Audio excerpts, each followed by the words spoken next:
Car ಮತ್ತು VRL bus ನಡುವೆ ಅಪಘಾತ ಸಂಭವಿಸಿ 7 ಜನ ಸಜೀವವಾಗಿ ದಹನವಾಗಿದ್ದಾರೆ. ಯಾದಗಿರಿ ಜಿಲ್ಲೆಯ ಸುರಪುರ ತಾಲೂಕಿನ ಶಾಂತಾಪುರ ಕ್ರಾಸ್ ಬಳಿ ಈ ಒಂದು ಅಪಘಾತ ನಡೆದಿದೆ ಅನ್ನುವ ಮಾಹಿತಿ ಸಿಗ್ತಾ ಇದೆ. ಕಾರು ಮತ್ತು ವಿಆರ್ಎಲ್ ಬಸ್ ನಡುವೆ ಆಕ್ಸಿಡೆಂಟ್ ಆಗಿ 7 ಜನ ಪ್ರಯಾಣಿಕರು ಸಜೀವವಾಗಿ ದಹನವಾಗಿದ್ದಾರೆ. ಕಾರು ಮತ್ತು ವಿಆರ್ಎಲ್ ಬಸ್ ನಡುವೆ ಮುಖಾಮುಖಿ ಡಿಕ್ಕಿ ಸಂಭವಿಸಿದೆ. ಬೆಂಗಳೂರಿನಿಂದ ಕಲಬುರಗಿಗೆ ಹೊರಟಿತ್ತು ವಿಆರ್ಎಲ್ ಬಸ್ಸು. ಕಲಬುರಗಿಯಿಂದ ಲಿಂಗಸುಗೂರು ಕಡೆಗೆ ಕಾರು ಬರ್ತಾ ಇತ್ತು. ಈಗ ಮೃತರ ಮಾಹಿತಿಯನ್ನ ಪೊಲೀಸರು ಕಲೆ ಹಾಕ್ತಾ ಇದ್ದಾರೆ. ರಾಜ್ಯದಲ್ಲಿ ಮತ್ತೊಂದು ಭೀಕರ ಅಪಘಾತ. ನಿನ್ನೆಯಷ್ಟೇ ಮಂತ್ರಾಲಯಕ್ಕೆ ಹೊರಟಿದ್ದ ರಾಯರ ಭಕ್ತರು 8 ಜನ ಸಾವನ್ನಪ್ಪಿದ್ರು ರಸ್ತೆ ಅಪಘಾತದಲ್ಲಿ. ಆ ಕರಾಳ ನೆನಪು ಮಾಸುವ ಮುನ್ನವೇ ಈಗ ಮತ್ತೊಂದು ಅಪಘಾತ ಸಂಭವಿಸಿದೆ. ಮತ್ತೊಂದು ಖಾಸಗಿ ಬಸ್ನ ಅಪಘಾತ ಇದು. ವಿಆರ್ಎಲ್ ಬಸ್ ನಡುವೆ, ಕಾರು ಮತ್ತು ವಿಆರ್ಎಲ್ ಬಸ್ ನಡುವೆ ಸಂಭವಿಸಿರುವಂತಹ ಭೀಕರ ಅಪಘಾತದಲ್ಲಿ 7 ಜನ ಪ್ರಯಾಣಿಕರು ಸಜೀವವಾಗಿ ದಹನವಾಗಿದ್ದಾರೆ. ಸೊ ದೃಶ್ಯಾವಳಿಗಳನ್ನು ಗಮನಿಸ್ತಾ ಇದ್ರೆ ವೀಕ್ಷಕರೇ, ಬಹಳ ಭಯಾನಕವಾಗಿರ್ತಕ್ಕಂತಹ ವಿಜುವಲ್ಸ್ ಇದು. ದಟ್ಟ ಹೊಗೆ ಮತ್ತು ಬೆಂಕಿ ಇಡೀ ಬಸ್ಸನ್ನೇ ಆವರಿಸಿಕೊಂಡಿದೆ. ನೋಡ್ತಾ ಇದ್ದ ಹಾಗೆ ಇಡೀ ಬಸ್ಸು ಮತ್ತು ಕಾರು ಸಂಪೂರ್ಣವಾಗಿ ಸುಟ್ಟು ಕರಕಲಾಗಿದೆ. ಮುಖಾಮುಖಿ ಡಿಕ್ಕಿಯಾಗಿರ್ತಕ್ಕಂಥದ್ದು ಬಹಳ ಕ್ಲಿಯರ್ ಆಗಿ ನಮಗೆ ದೃಶ್ಯಗಳಲ್ಲಿ ಕಾಣಿಸ್ತಾ ಇದೆ. ವಿಆರ್ಎಲ್ ಬಸ್ಸು ಮತ್ತು ಕಾರು ಮುಖಾಮುಖಿ ಡಿಕ್ಕಿಯಾಗಿದೆ. ಇಡೀ ಬಸ್ಸು ಬೆಂಕಿಯಿಂದ ಸುಟ್ಟು ಕರಕಲಾಗಿದೆ. ಬಸ್ನಲ್ಲಿ ಏನಂದರೆ ಏನೂ ಇಲ್ಲ ನೋಡಿ, ಕೆನ್ನಾಲಿಗೆ ನೋಡಿ, ಬೆಂಕಿಯ ಕೆನ್ನಾಲಿಗೆ ಯಾವ ರೀತಿಗೆ ಆವರಿಸ್ಕೊಂಡಿದೆ ಅಂತ ಬಹಳ ಭಯಾನಕವಾಗಿರ್ತಕ್ಕಂತಹ ದೃಶ್ಯಾವಳಿಯನ್ನು ಗಮನಿಸ್ತಾ ಇದ್ರೆ. ಮಗದೊಂದು ಕಡೆ ಯಾರೆಲ್ಲ ಆ ಒಂದು ದುರಂತದಲ್ಲಿ ಸಿಲುಕಾಕೊಂಡಿದ್ದಾರೋ ಅವರನ್ನು ರಕ್ಷಿಸುವಂಥ ಒಂದು ಕಾರ್ಯವನ್ನು ಸ್ಥಳೀಯರು ಮಾಡ್ತಾ ಇದ್ದಾರೆ. ಬಟ್ ಸ್ಟಿಲ್ 7 ಜನ ಸಜೀವವಾಗಿ ದಹನವಾಗಿದ್ದಾರೆ ಅನ್ನುವ ಆತಂಕದ ವಿಚಾರ ಗೊತ್ತಾಗ್ತಾ ಇದೆ. ಸಾವಿನ ಸಂಖ್ಯೆ ಮತ್ತಷ್ಟು ಏರಿಕೆ ಆಗಬಹುದಾದಂತಹ ಆತಂಕವೂ ಸಹ ಇದೆ. ಬೆಂಗಳೂರಿನಿಂದ ಕಲಬುರಗಿಗೆ ಹೊರಟಿದ್ದಂತಹ ವಿಆರ್ಎಲ್ ಸಂಸ್ಥೆಗೆ ಸೇರಿರ್ತಕ್ಕಂಥ ಸ್ಲೀಪರ್ ಬಸ್ ಇದು. ಮಗದೊಂದು ಕಡೆ ಕಲಬುರಗಿಯಿಂದ ಲಿಂಗಸುಗೂರು ಕಡೆಗೆ ಕಾರ್ ಬರ್ತಾ ಇತ್ತು. ಪರಸ್ಪರ ಡಿಕ್ಕಿಯಾಗಿದೆ. ನೋಡ್ತಾ ಇದ್ದ ಹಾಗೆ ಬೆಂಕಿ ಹೊತ್ಕೊಂಡಿದೆ. ಪರಿಣಾಮ 7 ಜನ ಸುಟ್ಟು ಕರಕಲಾಗಿದ್ದಾರೆ.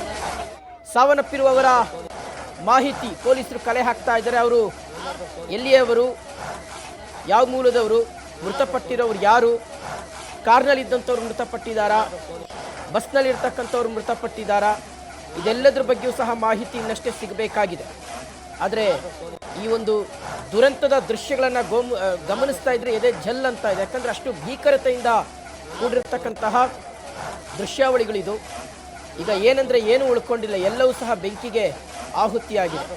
ನೋಡಿ, ತೀರಾ ಇತ್ತೀಚೆಗೆ ನಮ್ಮ ರಾಜ್ಯದಲ್ಲಿ ಖಾಸಗಿ ಬಸ್ಗಳ ಅಪಘಾತ ಮತ್ತು ದುರಂತಗಳು ಸಾಲಾಗಿ ನಡೀತಾ ಇರ್ತಕ್ಕಂಥದ್ದನ್ನು ನಾವು ಗಮನಿಸ್ತಾ ಇದ್ದೀವಿ. ಓಕೆ, ಮತ್ತೊಂದಿಷ್ಟು ಅಪ್ಡೇಟ್ಸ್. ಕಾರಿನಲ್ಲಿ 8 ಮಂದಿ ಪ್ರಯಾಣಿಸ್ತಾ ಇದ್ರು ಅನ್ನುವ ಮಾಹಿತಿ ಬರ್ತಾ ಇದೆ. ಅಪಘಾತದ ರಭಸಕ್ಕೆ ಇಡೀ ಕಾರು ಸಂಪೂರ್ಣವಾಗಿ ಸುಟ್ಟು ಕರಕಲಾಗಿದೆ. ಕಾರ್ನಲ್ಲಿದ್ದಂಥ 5 ಸಜೀವವಾಗಿ ದಹನವಾಗಿದ್ದಾರೆ. ಒಬ್ಬರು ಆಸ್ಪತ್ರೆಯಲ್ಲಿ ಮೃತಪಟ್ಟಿದ್ದಾರೆ. ಮತ್ತಿಬ್ಬರ ಸಿಚುವೇಶನ್ ಕ್ರಿಟಿಕಲ್ ಅಂತ ಹೇಳಲಾಗ್ತಾ ಇದೆ. ಮಕ್ಕಳು ಸೇರಿದಂತೆ 7 ಮಂದಿ ಸದ್ಯ ಸಾವನ್ನಪ್ಪಿರುವಂಥ ಮಾಹಿತಿ ಸಿಗ್ತಾ ಇದೆ. ಸಾವಿನ ಸಂಖ್ಯೆ ಮತ್ತಷ್ಟು ಏರಿಕೆಯಾಗುವಂತಹ ಆತಂಕ ಇದೆ. ಕಾರ್ನಲ್ಲಿದ್ದಂಥವರು ಎಲ್ಲರೂ ಮೃತಪಟ್ಟಿದ್ದಾರೆ ಅನ್ನುವಂಥ ಮಾಹಿತಿ ಇದೆ. ಕಾರ್ನಲ್ಲಿದ್ದಂಥವರೇ ಈ ಒಂದು ದುರಂತಕ್ಕೆ ಈಡಾಗಿದ್ದಾರೆ. ಬಹುಶಃ ಬಸ್ನಲ್ಲಿದ್ದಂತಹ ಪ್ರಯಾಣಿಕರು ಇಮಿಡಿಯೇಟಾಗಿ ಕೆಳಗೆ ಇಳಿದಿರಬಹುದು, ತಮ್ಮನ್ನು ತಾವು ರಕ್ಷಿಸಿಕೊಂಡಿರಬಹುದು. ಸೊ ಹಾಗಾಗಿ ಅಲ್ಲಿ ಸಾವು ನೋವುಗಳು ಎಷ್ಟರ ಮಟ್ಟಿಗೆ ವರದಿಯಾಗಿದೆ ಬಸ್ನಲ್ಲಿದ್ದಂಥ ಪ್ರಯಾಣಿಕರ ಪೈಕಿ ಅನ್ನೋದು ಗೊತ್ತಾಗ್ತಾ ಇಲ್ಲ. ಇನ್ನಷ್ಟೇ ಇನ್ಫಾರ್ಮೇಷನ್ ಸಿಗಬೇಕಾಗಿದೆ. ಆದರೆ ಕಾರ್ನಲ್ಲಿದ್ದಂಥವರು ಮಾತ್ರ ಎಲ್ಲರೂ ಸಹ ಸಜೀವವಾಗಿ ದಹನವಾಗಿದ್ದಾರೆ. ಇದರಲ್ಲಿ ಒಂದು 5 ಜನ ಸ್ಪಾಟಲ್ಲೇ ಡೆತ್ ಆದರೆ 2 ಆಸ್ಪತ್ರೆಯಲ್ಲಿ ಮೃತಪಟ್ಟಿದ್ದಾರೆ ಅನ್ನುವ ಮಾಹಿತಿ ಸಿಗ್ತಾ ಇದೆ. ಓಕೆ, ಇದ್ರ ಬಗ್ಗೆ ಡೀಟೇಲ್ಸ್ ಕೊಡ್ತಾರೆ ನಮ್ಮ ಪ್ರತಿನಿಧಿ ಮಹೇಶ್. ಈಗ ದೂರವಾಣಿ ಸಂಪರ್ಕದಲ್ಲಿ ಕನೆಕ್ಟ್ ಆಗಿದ್ದಾರೆ. ಮಹೇಶ್, ಎಷ್ಟೊತ್ತಿಗೆ ಸಂಭವಿಸಿರ್ತಕ್ಕಂಥ ಅಪಘಾತ ಇದು? ಈಗ ಸಾವಿನ ಸಂಖ್ಯೆ ಎಷ್ಟು ದಾಖಲಾಗಿದೆ? ಗಾಯಾಳುಗಳ ಪರಿಸ್ಥಿತಿ ಯಾವ ರೀತಿಯಾಗಿದೆ? ಸದ್ಯದ ಅಪ್ಡೇಟ್ಸ್ ಏನ್ ಸಿಗ್ತಾ ಇದೆ ಅಂತ ಮಹೇಶ್? ಎಸ್ ಶಿವಶಂಕರ್, ಕಾರು ಮತ್ತು ಖಾಸಗಿ ಬಸ್ ನಡುವೆ ಭೀಕರ ರಸ್ತೆ ಅಪಘಾತ ನಡೆದಿರ್ತಕ್ಕಂಥದ್ದು. ಏನಂದ್ರೆ ಈ ಒಂದು ಘಟನೆ ಯಾದಗಿರಿ ಜಿಲ್ಲೆಯ ಸುರಪುರ ತಾಲೂಕಿನ ಶಾಂತಪುರ ಕ್ರಾಸ್ ಬಳಿ ಏನಂದ್ರೆ ಘಟನೆ ನಡೆದಿರ್ತಕ್ಕಂಥದ್ದು.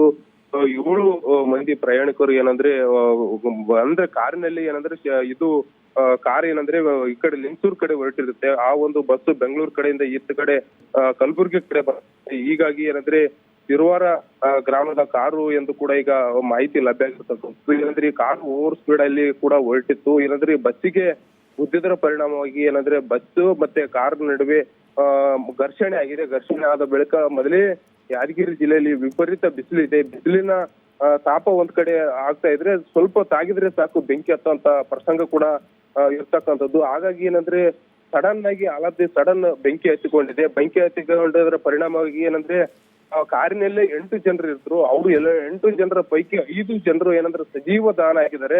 ಅದರ ಜೊತೆಗೆ ಇನ್ನೊಬ್ಬರು ಏನಂದ್ರೆ ಆಸ್ಪತ್ರೆಗೆ ತೆರಳಿ ಅಲ್ಲಿ ಏನಂದ್ರೆ ಆಸ್ಪತ್ರೆಗೆ ರವಾನೆ ಮಾಡಿದ್ರು, ಅಲ್ಲಿ ಮೃತಪಟ್ಟಿದ್ದಾರೆ. ಈ ಒಂದು ತಿರುವಾರ ಗ್ರಾಮದ ಮೂಲದವರು ಎಂದು ಕಾರಿನಲ್ಲಿ ಇದ್ದವರು ಎಂದು ಕೂಡ ಈಗ ಮಾಹಿತಿ ಲಭ್ಯವಾಗಿರ್ತಕ್ಕಂಥದ್ದು. ಏನಂದ್ರೆ ಈ ಒಂದು ಯಾದಗಿರಿ ಜಿಲ್ಲೆಯಲ್ಲಿ ಇದು ಅತ್ಯಂತ ದೊಡ್ಡ ದುರಂತ ಎಂದು ಕೂಡ ಹೇಳ್ಬಹುದು. ಯಾಕಂದ್ರೆ ಇಲ್ಲಿವರೆಗೂ ಯಾವುದೇ ಒಂದು ಸಣ್ಣ ಪುಟ್ಟ ಆಕ್ಸಿಡೆಂಟ್ ಆಗ್ತಾ ಇದ್ದು ಹೊರತು ಇಂತ ದೊಡ್ಡ ಮಟ್ಟದ ದುರಂತ ಆಗಿರ್ಲಿಲ್ಲ. ಆದ್ರೆ ಈ ಒಂದು ಅಮಾವಾಸ್ಯೆ ನಿಮಿತ್ತವೂ ಕೂಡ ಇವತ್ತು ಕರಿನೆರಳು ಕೂಡ ಬಿದ್ದಂತಾಗಿದೆ. ಏನಂದ್ರೆ ಅಲ್ಲಿ ಈಗಾಗಲೇ ಮೃತಪಟ್ಟರು ಯಾರು, ಎಲ್ಲಿಂದ ಮತ್ತೆ ಎಲ್ಲಿಗೆ ಹೊರಟಿದ್ರು, ಯಾಕಾಗಿ ಹೊರಟಿದ್ರು ಎನ್ನೋ ಮಾಹಿತಿಯನ್ನು ಕೂಡ ಈಗಾಗಲೇ ಪೊಲೀಸರು ಸ್ಥಳಕ್ಕೆ ಭೇಟಿ ಕೊಟ್ಟಿದ್ದಾರೆ. ಅವರು ಕೂಡ ಕೂಲಂಕುಷವಾಗಿ ತನಿಖೆಯನ್ನು ಕೂಡ ಮಾಡ್ತಾ ಇದ್ದಾರೆ. ಯಾಕಾಯ್ತು ಈ ಒಂದು ಘಟನೆಗೆ ನಿಖರವಾದ ಕಾರಣವಾದ್ರೂ ಏನಿತ್ತು, ಮತ್ತೆ ಬಸ್ಸು ಅಲ್ಲಿ VRL ಬಸ್ ಇದೆ. ಆ ಬಸ್ಸಿನಲ್ಲಿ ಸಾಕಷ್ಟು ಜನರು ಏನಂದ್ರೆ ಸ್ಲೀಪಿಂಗ್ ಬಸ್ ಆಗಿರೋದ್ರಿಂದ ಗಾಢ ನಿದ್ರೆಯಲ್ಲೂ ಕೂಡ ಜಾರಿ ಇರ್ತಾರೆ. ಏನಂದ್ರೆ ಅಲ್ಲಿ ಕೂಡ ಏನಂದ್ರೆ ಸಣ್ಣ ಪುಟ್ಟ ಬಸ್ಸು ಕೂಡ ಸಂಪೂರ್ಣವಾಗಿ ಸುಟ್ಟು ಹೋಗಿರ್ತಕ್ಕಂಥದ್ದು.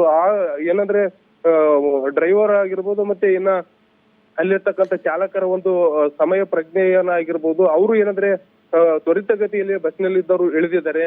ಆದ್ರೂ ಕೂಡ ಬಸ್ನಲ್ಲಿದ್ದವರು ಯಾರು ಕೂಡ ಸುಟ್ಟಿಲ್ಲ. ಕಾರಿನಲ್ಲಿದ್ದವರೇ 8 ಜನರಿದ್ದಾರೆ. ಒಂದು ಕಾರ್ ಅಂದ್ರೆ ಸುಮಾರು ಏನಂದ್ರೆ 4 ರಿಂದ 5 ಜನ ಕೂಡಬಹುದು. ಅಂತ ಕಾರಿನಲ್ಲಿ 8 ಜನ ಕೂತಿದ್ದಾರೆ. ಕಾರಿನಲ್ಲಿ ಕೂತಿದವರು ಎಲ್ಲರೂ ಕೂಡ ಈಗ ಸಾವಿನ ದೌಡೆಗೆ ನೂಕಿರ್ತಕ್ಕಂಥದ್ದು. ಈಗಾಗಲೇ ಸಾಕಷ್ಟು ಏನಂದ್ರೆ ಒಂದು ಕಡೆ ಕಾರಿನವರು ಸಿರುವಾರ ಗ್ರಾಮದವರು ಅಂತ ಕೂಡ ತಿಳಿದು ಬಂದಿದೆ. ಆ ಒಂದು ಕುಟುಂಬಸ್ಥರು ಆಕ್ರಂದನ ಒಂದ್ ಕಡೆ ಮುಗಿಲು ಮುಟ್ತಾ ಇರುತ್ತೆ. ಈಗ ಇನ್ನು VRL ಕಂಪನಿಯವರು ಕೂಡ ಈ ಒಂದು ಬಸ್ ಸೇಫ್ಟಿ ಮೆಜರ್ಸ್ ಅಲ್ಲಿ ನೋಡ್ಬೇಕಾಗಿತ್ತು. ಆದ್ರೂ ಕೂಡ ಏನಂದ್ರೆ ಎಲ್ಲೋ ಒಂದು ಕಡೆ ಖಾಸಗಿ ಬಸ್ಗಳ ದುರಂತ ರಾಜ್ಯದಲ್ಲಿ ಪದೇ ಆಗ್ತಾನೆ ಹೋಗ್ತಾ ಇದೆ. ಆದ್ರೂ ಕೂಡ ಈಗಾಗಲೇ ಜಿಲ್ಲಾಡಳಿತಕ್ಕೆ ಮಾಹಿತಿ ಬಂದಿದೆ. ಜಿಲ್ಲಾಡಳಿತ ಅಧಿಕಾರಿಗಳು ಮತ್ತೆ ಪೊಲೀಸ್ ಇಲಾಖೆ ಆಗಿರ್ಬೋದು, ಕಂದಾಯ ಅಧಿಕಾರಿಗಳು ಎಲ್ಲರೂ ಕೂಡ ಈಗ ಸ್ಥಳಕ್ಕೆ ತೆರಳ್ತಾ ಇದ್ದಾರೆ ಅನ್ನೋ ಮಾಹಿತಿ ಕೂಡ ಬಂದಿರತಕ್ಕಂಥದ್ದು. ಮಹೇಶ್, ಇದು ಮಿಡ್ ನೈಟ್ ಅಲ್ಲಿ ಆಗಿರುವಂತ ಆಕ್ಸಿಡೆಂಟ್ ಅಥವಾ ಅರ್ಲಿ ಮಾರ್ನಿಂಗ್ ಬೆಳ್ಳಂಬೆಳಗ್ಗೆ ಆಗಿರ್ತಕ್ಕಂಥ ಇನ್ಸಿಡೆಂಟ್ ಹೇಗೆ ಅಂತ? ಎಸ್ ಶಿವಶಂಕರ್, ಇದೇನಂದ್ರೆ ಅರ್ಲಿ ಮಾರ್ನಿಂಗ್ ಆಗಿರ್ಬೋದು ಅನ್ನೋ ಮಾಹಿತಿ ಕೂಡ ಅಲ್ಲಿ ಪ್ರತ್ಯಕ್ಷ ದರ್ಶಿಗಳು ಕ್ಷೀರಲಿಂಗಯ್ಯನವರು ನಮ್ಗೆ ಮಾಹಿತಿಯನ್ನು ಕೊಟ್ಟಿರ್ತಕ್ಕಂಥದ್ದು. ಏನಂದ್ರೆ ಈ ಒಂದು ಘಟನೆಗೆ ಏನಂದ್ರೆ ಸಾಕಷ್ಟು ಏನಂದ್ರೆ ಓವರ್ ಸ್ಪೀಡ್ ಅಲ್ಲಿ ಇದ್ದ ಕಾರಣಕ್ಕಾಗಿ ಅಂದ್ರೆ ಈ ಒಂದು ಘಟನೆ ಆಗಿರ್ತಕ್ಕಂಥದ್ದು. ಮೇಲ್ನೋಟಕ್ಕೆ ಅದೇ ಅಂತ ಅವರು ಹೇಳಿರ್ತಕ್ಕಂಥದ್ದು. ಯಾಕಂದ್ರೆ ಓವರ್ ಸ್ಪೀಡ್ ಹೋಗಬಾರ್ದು. ಯಾಕಂದ್ರೆ ಸುರಪುರ ಹೋಗುವಂತ ರಸ್ತೆ ಸಾಕಷ್ಟು ಏನಂದ್ರೆ ಅಲ್ಲಿ ಸಣ್ಣ ಒಂದು ರೋಡ್ ಇರ್ತಕ್ಕಂಥದ್ದು. ಅಲ್ಲಿ ಅಂದ್ರೆ ಸಾಕಷ್ಟು ಏನಂದ್ರೆ ನಾವು ಬೇರೆ ಜಿಲ್ಲೆಗಳಿಗೆ ಸಂಪರ್ಕ ಆಗಿರ್ಬೋದು, ಮತ್ತೆ ಕಲಬುರ್ಗಿಗಾಗಿರ್ಬೋದು, ಬೆಂಗಳೂರಿಗಾಗಿರ್ಬೋದು, ಆ ಒಂದು ರಸ್ತೆ ಯಾವಾಗ್ಲೂ